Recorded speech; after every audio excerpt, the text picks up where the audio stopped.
It's a good thing there's a new president in NASCAR because with all these drivers losing their rides, God, the NASCAR driver unemployment rate has skyrocketed.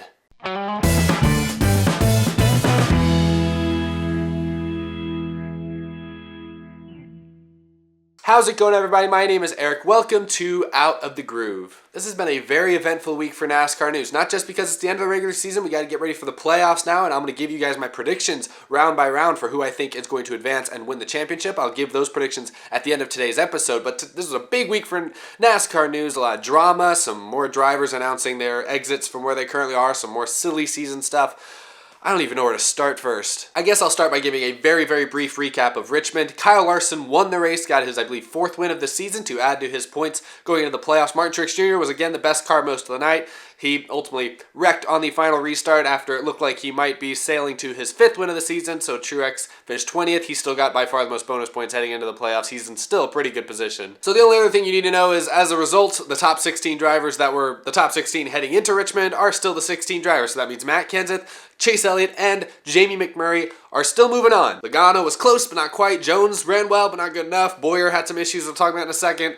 And Junior had a chance with some strategy, but he needed a lot of things to go right and did not quite get that to work out. So those guys, they stepped up, but they were not close enough and were not able to get the win. So they are eliminated. Now, my personal big takeaways from the Richmond race really don't have that much to do with NASCAR teams and drivers themselves. It has to do with NASCAR as a governing body, as an organization. Because those of you who watched the race this weekend, you know NASCAR coming in said specifically to the drivers, hey, let things on the racetrack unfold naturally. We don't need you guys playing any games. Just let the results happen naturally. Those were NASCAR's words, but as the race progressed, NASCAR did basically everything they could to keep the race from unfolding naturally. It all started early on when they threw kind of a phantom caution at the end of the first stage for, presumably, it looked like the leader, Matt Kenseth at the time, kind of locked up the brakes a little bit at one point, kind of smoked the tires a tiny bit, but ultimately maintained speed, held on to the lead, didn't lose any positions, kept going. But yet NASCAR threw the yellow, presumably to kind of present some late stage drama, which they did, so good job. But it wasn't natural. And then perhaps the most unnatural thing that, by to be fair, was probably not intentionally planned by NASCAR, was when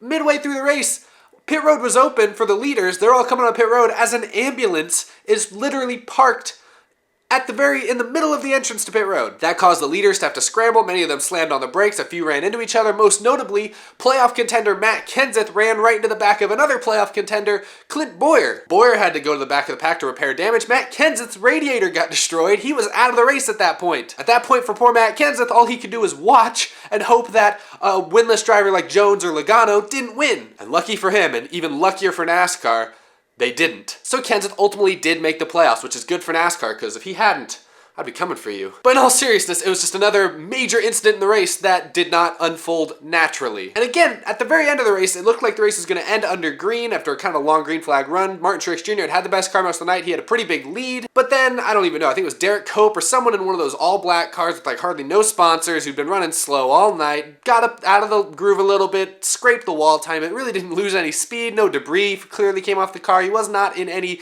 dangerous situation. He wasn't in anybody's way. But with 4 laps to go, NASCAR threw the yellow flag. That resulted in an overtime restart finish where Kyle Larson, kudos to him and his crew, his pit crew got him out ahead of Martin Truex Jr., which ultimately won him the race. But then on the overtime restart, we just saw chaos, cars going every which way. Martin Truex Jr. got turned by Hamlin, smashed into the outside wall. Truex, who had the best car all night, looked like he was going to win yet again, ultimately finished 20th, and it did not feel natural. It felt forced. And that was my problem with this race at Richmond in general. A lot of the incidences that happened really didn't seem like they happened naturally. They all felt like they were kind of forced by NASCAR's, kind of manufactured rules. And the only reason I bring this up and kind of call them out on it, obviously NASCAR's probably never going to see this video, but if they do, I'm calling them out on it because I want them to get their act together before the playoffs start. Because we'll let this stuff kind of slide in the regular season. Matt Kenseth ultimately didn't get eliminated, so no harm done there. Truex is still the number 1 seed in the playoffs, so not too big of a deal there. But if they start to pull this crap in the playoffs and it happens too often and it starts to really negatively affect drivers who don't deserve to be negatively affected, then we're going to have a problem. Because I've already talked this season about how NASCAR's current playoff format already feels as fake as the WWE, and I don't want the rest of the individual races and the incidences that happen within the races themselves, I don't want them to feel fake too. I hope I'm not talking too fast. I just have a ton to get to today, and I'm kind of passionate about a lot of these issues, and my throat's been a little sore, so I'm trying to kind of save it as best I can. So I'm trying to get as much information out there as fast as possible. But I hope you follow what I'm saying, and maybe you agree, maybe you don't agree, maybe you liked the fact that they threw cautions late in the race and you liked the added drama and the added effect. Sure, It created a fun restart, but it was unnecessary. That was my point. Anyway, I would have talked about that and ranted about NASCAR's incompetence for a lot longer, but earlier this week, some big news came out of several different camps. So let's talk about that, shall we? The first big news story that came out Tuesday morning didn't really seem like that big a deal at the time, but it ultimately developed into a bigger story. Smithfield Foods, who has been sponsoring the 43 car for Eric Almirola and Richard Petty Motorsports, sponsored them for the last several years. They announced that they would be leaving that team next season and instead sponsoring a car for Stewart-Haas Racing. Which car that is, we don't actually know for sure yet, but I'm sure that'll come out soon. At the time, this didn't shock anybody. I mean, if you're a sponsor, the 43 car has not been very good in years past, and Stewart-Haas Racing, at least they have some, they've been more competitive and they have some more marketable drivers, presumably. But we had some drama kind of unfold when Richard Petty, the king, the owner, founder of Richard Petty Motorsports, when he released a public statement shortly after the announcement. And in his statement, Richard Petty basically said that he was disappointed that Smithfield had decided to leave, especially after the way he put it. They'd been in talks all year, and he said they had a handshake agreement in place to have them continue sponsoring the car, and he saw that as reason to believe that they would be back. So that was his statement. It was kind of a downer, I guess. But I guess where Richard Petty really went wrong was he made Smithfield Foods kind of look like the bad guy, and that wasn't maybe the smartest move for him, given that Smithfield has been a big part of NASCAR and obviously has been a big part for that team for many, many years. He let this one little incident of what he thought was, disloyalty kind of overshadow the fact that they've been very loyal to him for many years. And Smithfield then shortly after released their own statement, and they kind of backed up what I just said. Although their statement was pretty nasty. Similarly, they said that they were, disappointed that Richard Petty said the things he did and that he felt the way that he felt. But the best part about their statement was that they specifically called out Richard Petty Motorsports, saying that they were not happy that they had paid millions of dollars over the last several years for subpar performance on the racetrack. That's the way they put it, subpar performance. And I don't mean to laugh, because I like Eric Almirola, I like the 43 team, but they're not wrong. I think it's kind of refreshing to have a sponsor, to have somebody like this, kind of just bluntly say, hey, you guys haven't been very good, we're not going to keep giving you a bunch of money. Now that being said, it was definitely harsh, and I'm sure that doesn't really make anyone in this little dramatic instance doesn't make anyone look good. It's really hard to defend one side or the other here. I mean, on one side, Richard Petty, he can be disappointed, but it was really not maybe a good idea to call out the loyalty or kind of call out a major sponsor of both his team for many years and NASCAR as a sport. But on the other side, Smithfield, they're pretty harsh with their reasoning for why they don't want to come back to Richard Petty Motorsports, and it was kind of disrespectful in a lot of ways. So really, that was just an interesting dramatic story. You guys can formulate your own opinions. I've kind of given you mine. I don't really know who to back up there. I think it's just a bad look for all parties involved. But the end of this story is that also later in that day, it was officially announced that Eric Almirola will not be returning to Richard Petty Motorsports. And actually on NASCAR America, Drew Blickensderfer, who's worked with that team for several years now, announced that their original plan, Richard Petty Motorsports' original plan, was to put Darrell Wallace Jr. in the 43 car for next season. And the way it's hard to say. The way Blickensderfer, the way he put it, was that had kind of been the plan for a while now. So that leads me to believe that possibly Smithfield did not like that idea, because to be fair, Darrell Wallace Jr. has run a few cup races this season in that 43 car, and he ran okay, but was not overly impressive, and in his years in the Xfinity Series and Truck Series, he has never been the best. I know he ran a truck race not that long ago and won that race, and that was a big deal for him, but let's face it, in his Xfinity Series career, he's always been pretty average. He's a good personality, he's pretty marketable, I think, he's got a good fan base, so maybe that's probably Richard Petty Motorsports' thought process of putting him in that car, but maybe Smithfield didn't agree. Anyway, who's really to say? I don't know if that will ever really come out, and the way Blickensderfer put it on NASCAR America is now they're not sure that Darrell Wallace Jr. will be in the car next year, because now they're going to have to find some more sponsorship. Chances are I think he will, probably. If that was their set goal in the beginning, that's probably how it's going to end up. But they're going to have to find some more sponsors, like everyone these days. So moving on from that, the other big news story that came out earlier this week, probably the biggest individual news story that probably was picked up by national media here and there, is that on this past Tuesday, Danica Patrick announced that she would not be with Stewart-Haas Racing next season. And now this is not a huge surprise to anyone. There's been talked about this year that Stewart-Haas Racing had the option to not pick up Danica for next season. A lot of people figured with her kind of lack of performance and now recently her lack of sponsorship, a lot of people thought that that was a pretty likely move to be made. I do find it kind of interesting though that announcement actually came on the same day as Smithfield announced that they would be sponsoring a Stewart-Haas car. In my head, I kind of thought, oh, maybe that sponsor is going to go to Danica. But I guess Stewart-Haas Racing still didn't want Danica in their car, and I don't like to be a Danica hater because I think a lot of people like to hate on Danica, and I think in a lot of cases they're really not fair to her. But in this case, I can't really blame Stewart-Haas Racing. They're a team that's won 2 championships in the last 6 or 7 years now, and they're a team that typically puts most of their cars in the playoffs, so they're always in playoff contention. But the one steady constant all these years Danica has been there is that she has been the one car that has really not been competitive hardly ever. She's been racing full-time in the Cup Series now, I want to say for the last... Is this her 5th full year in Cup? I want to say this is her 5th year now. And in that stretch, she only has 7 top 10. Not wins, not top 5s, 7 top 10 finishes in that span. And that is just... That's not even close to good enough. She has improved. When she first got into stock car racing, you know, she made mistakes here and there,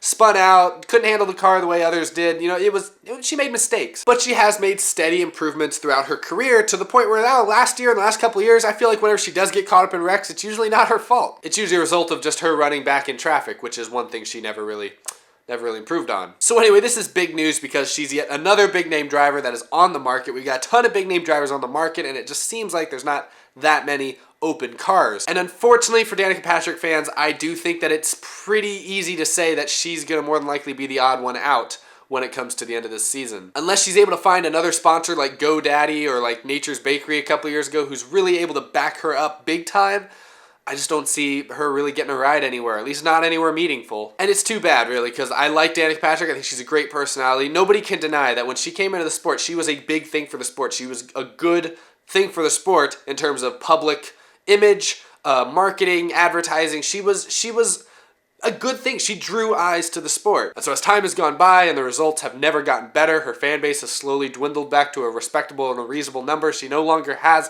the public image that she did when she first got into NASCAR.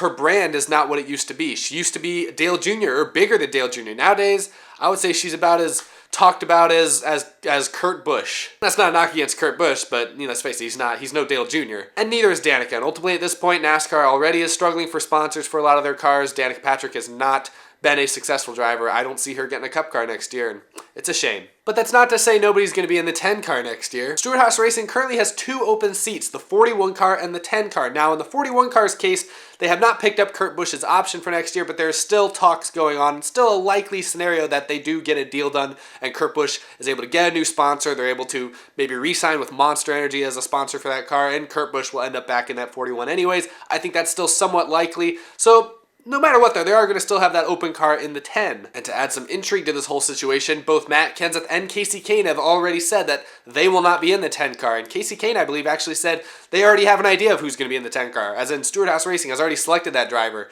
And they know who it is, but Kane and Kenseth know it is not them. So it's interesting. Who could be in the 10 car? Could Eric Almirola be in the 10 car? I see that as somewhat unlikely given that now Smithfield's with Stewart-Haas Racing, presumably to maybe get away from Eric Almirola. I doubt they're going to want to sponsor him in one of those cars. Could Kurt Busch be in the 10 car for some reason? They just swapped him into the 10. I doubt that too. Could Darrell Wallace Jr. move to the 10 car? You know, that's another Ford team, and he's kind of been with Ford most of his career, so that could happen also. Or could it be a rookie? Could a guy like Cole Custer, who's been kind of coming through that organization, seems to be pretty good. I feel like he'd be a little young, a little unproven to get that ride so early, but he could be a name that comes up. Anyway, it's interesting to me. Silly season continues to move on. So anyway, now that we've gotten all this big off-season type news out of the way, let's talk a little bit about this year's 2017 Monster Energy NASCAR Cup Series playoffs. We know the 16-car field. We know Martin Truex Jr. has a big lead and has a lot of bonus points that he's going to be able to use all the way until he gets to Homestead. We know there's some underdogs in the mix like Stenhouse, Casey Kane, Austin Dillon, drivers who've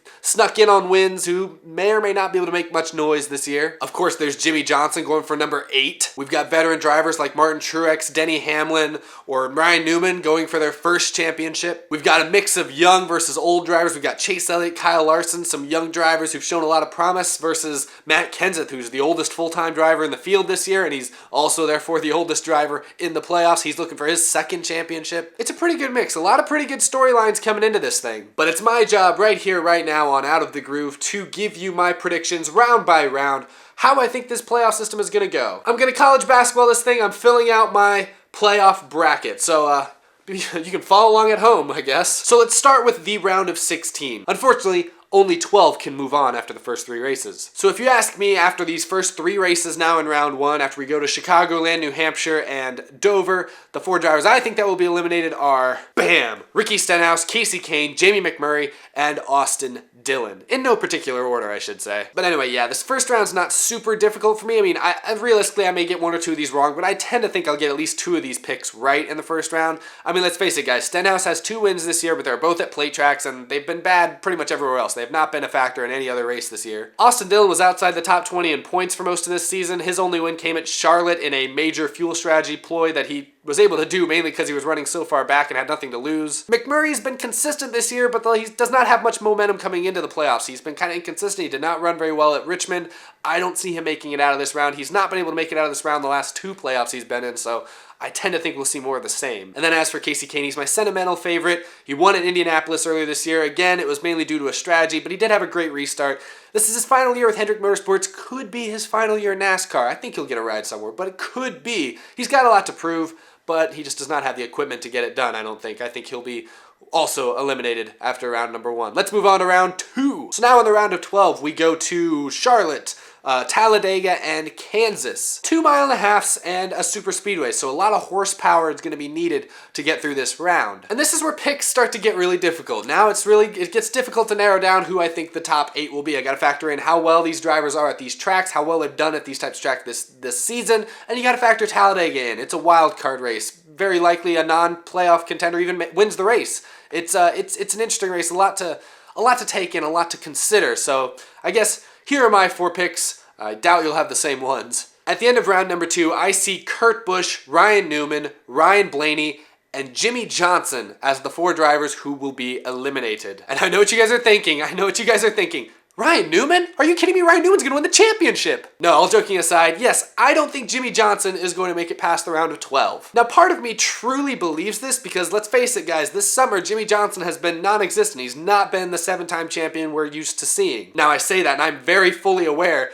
that he has done this before. He's had stretches in past championship seasons where he struggles and then ultimately turns it on and wins a bunch in the chase and wins the championship. He's done it before, but this season seems worse than usual. I mean, Jimmy's got 3 wins, but he only has 1 stage win. And in those 3 race wins, I wouldn't say he had the most dominant car in any of those races. And they all came pretty early on in the season. All summer long, he has really been a 10th to 15th place car almost every week. And with Talladega in the middle there, I don't think this is Jimmy's year, guys. Now, like I said, while part of me completely believes what I just said, another part of me just wants to be like your typical sports analyst. Every sports analyst has to have that one controversial pick where they know people are going to be like, whoa, what are you thinking? So Jimmy's my pick. As for those other guys, Ryan Newman's interesting to me. He's been consistent this year. He always flies under the radar. He got his win at Phoenix, kind of off of a strategy play, but I don't know. I just think this year is a very competitive year with a lot of these other cars and drivers. Some of the guys that made it into the round of 8 that I'll talk about in a moment. I just think Newman, I think it might be a little too much for him this year. I think he gets out in this round. Kurt Busch is interesting. I was very close to putting Kurt Busch into the round of 8 because Kurt Busch has been on a roll the last couple weeks. He won the Daytona 500 this year. He really wasn't good the rest of the season, but in the last month or last 3 or 4 weeks,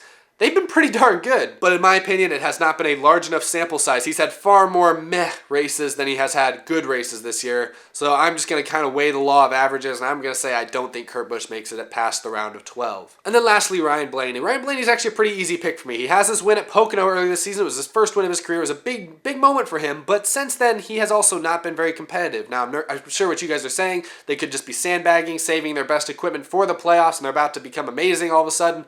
But we really haven't seen Ryan Blaney put together that many super competitive races. You know, to make it past the round of 16, you got to be good. But to make it past the round of 12, you have to be in contention to win races on a somewhat regular basis. And Ryan Blaney has not been that guy. So anyway, like I said, those are some tough picks to make, and they only get tougher as I move on. So let's move on to the round of 8. Now these picks get even harder. It just continues to get harder and harder as we move on. In the round of 8, we head to 3 very different racetracks. We head to Martinsville, a little short paperclip. We head to Texas, a big fast 1.5 miles. And we go to Phoenix, a more methodical mile racetrack with some interesting differing turns and differing, attributes, I guess. But of course, I do have to pick my 4 drivers, not moving on. And my 4 drivers are Chase Elliott, Matt Kenseth, Denny Hamlin, and Brad Keselowski. And yeah, again, very tough picks to make at this point. In the case of really both Chase Elliott and Matt Kenseth, they pointed their way into the playoffs, but the way I look at it, both of them have been in the top 10 in points for most of this season. And, to make it to the round of 8, you got to be consistent. Chase Elliott's been pretty consistent most of this season, and Matt Kenseth, I've talked about it in recent episodes,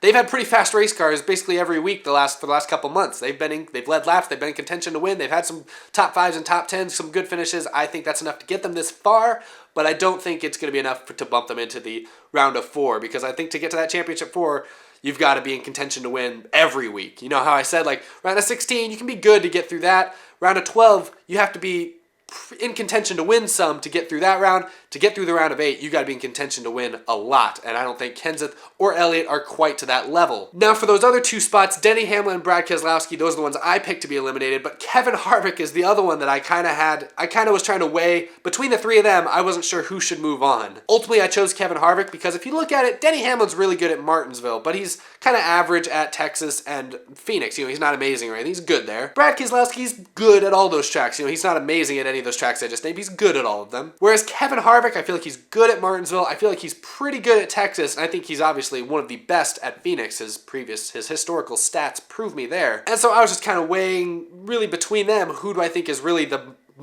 best at all those tracks. I went with Harvick. That's why I have him making it to the championship 4, and that's why Brad Keselowski and Denny Hamlin both come up just a little bit short. But it's going to be tight. I'm sure it'll be a thrilling race at Phoenix. The Phoenix race last season was pretty thrilling. We saw some major shakeups on late race restarts. It was wild, and I think this year will be no different. So, I guess let's move on to our Championship 4. What's that leave us with? I guess that leaves us with the Championship 4 of Martin Truex Jr., Kyle Larson, Kyle Busch, and Kevin Harvick. 2 Toyotas, 1 Chevy, and 1 Ford. And if I'm going to talk about these drivers, Martin Truex Jr. has so many bonus points going into the playoffs. Picking him to make it to the Final 4 really isn't that hard. He's been the best car almost every week. He's had the most bonus points. I think unless he runs into major issues more than once, I think he'll make it this far. Kyle Larson started the season off red hot. Cooled off a little bit during the middle of the season, but he's gotten hot at just the right time again. He won Richmond, obviously, and had a good car there. I think Kyle Larson, he's young, but he's really broke out the last 2 seasons. I think Larson makes it to the Final 4. Kyle Busch has been the best of the Joe Gibbs Racing Toyotas. You know, Joe Gibbs Racing kind of started out this year cool, but then Kyle Busch and Denny Hamlin won a couple races each. Kyle Busch has won a pretty good amount of stages this year. They've been a little inconsistent at times, but I still think they've been the most consistently best JGR car. That's why I have him moving on to the Final 4. I feel like a JGR car has to make it to the Final 4. I mean, they've been so good lately. I'd be shocked if they didn't. And lastly, I have Kevin Harvick, and I kind of explained why, but in my opinion, Kevin Harvick has been the most consistent Ford this year. You know, Penske's been inconsistent. Keselowski's been okay most of the year, but Logano hasn't been very good. Keselowski's been inconsistent. Harvick has not been amazing really at any point this year, but he has been consistently pretty good, and I think he's been the most consistent Ford driver. I think he's going to be kind of that driver who maybe doesn't win a race during the playoffs, but he just points his way in with consistency to make it all the way to Homestead. So I've explained all this stuff. Who's the champion? Who am I going to pick? Who am I going to pick to win the champion? Nobody knows. Well, to be fair, every other round to this point has been pretty hard to make picks. This round's pretty easy, actually. I'm picking Martin Truex Jr. to win the championship. You know, if I had to bet all my money in the world on a champion this year, I would put them all on Truex, you know, in a heartbeat. There's really no other driver out there I'd trust more with it at this point. I know this is the first year we've had stage racing, but geez, I feel like Martin Truex Jr. has collected so many stage points this year. I don't know if anyone's ever going to break that for a long time. They've consistently been the best car at many different types of racetracks. He's got 4 wins, which is tied with Larson, I guess, for the most in the series, but he has so many stage wins. They've just been consistent, and Truex is a veteran. Let me put it this way. He hasn't been in elite equipment his whole career, but now he has for a couple of years now, and I think he's finally fully grown into it, and I think he knows how to race for a championship now. He's been to the Final 4 before and has come up short. I think this year he gets it done at Homestead. I think Truex will get his first career championship. So there you have it. Wow, what a long episode. My voice is really tired. I've been kind of sick lately, and this did not help, goodness. But I hope it was worth it. I hope you guys enjoyed hearing all my predictions, talking about all the news. You know, Danica could be out of NASCAR, with Smithfield and Richard Petty drama, NASCAR with ambulances where they shouldn't be. And yeah, I picked Truex to win the championship. Who do you guys think will win the championship? You guys can leave your comments who your picks are to make it through each round. Do you think my Jimmy Johnson idea is crazy that he could be eliminated so early? I mean, he's been eliminated in the round of 12 before, guys. It's not completely new, but I'm sure I can understand why that might be surprising. But anyway, I need to wrap it up here before this episode gets to be an hour-long podcast. Maybe I should just make this show a podcast. I feel like every couple weeks I have an episode like this. Anyway, no, that's a bad idea. But anyway, guys, yes, thank you so much for watching. Thank you for all the support. You can follow me on Twitter. Check out all the links in the description down below. Leave comments, like I said. Thank you for liking, sharing. Thank you for all of you who've subscribed. I know some of you guys have subscribed just for this show only or primarily, and that's really means a lot to me. I'm glad that this show has been able to reach as many people as it has. I'm glad so many people have been able to, or have shown their support for it. It means a lot to me. I'm looking forward to these final 10 weeks of the season. Should be exciting as long as NASCAR doesn't run people over with ambulances anymore. So with that being said, hope you guys have a great week. Hope you guys have a great weekend with Chicagoland coming up. And yeah, I'll see y'all next week. Have a good one.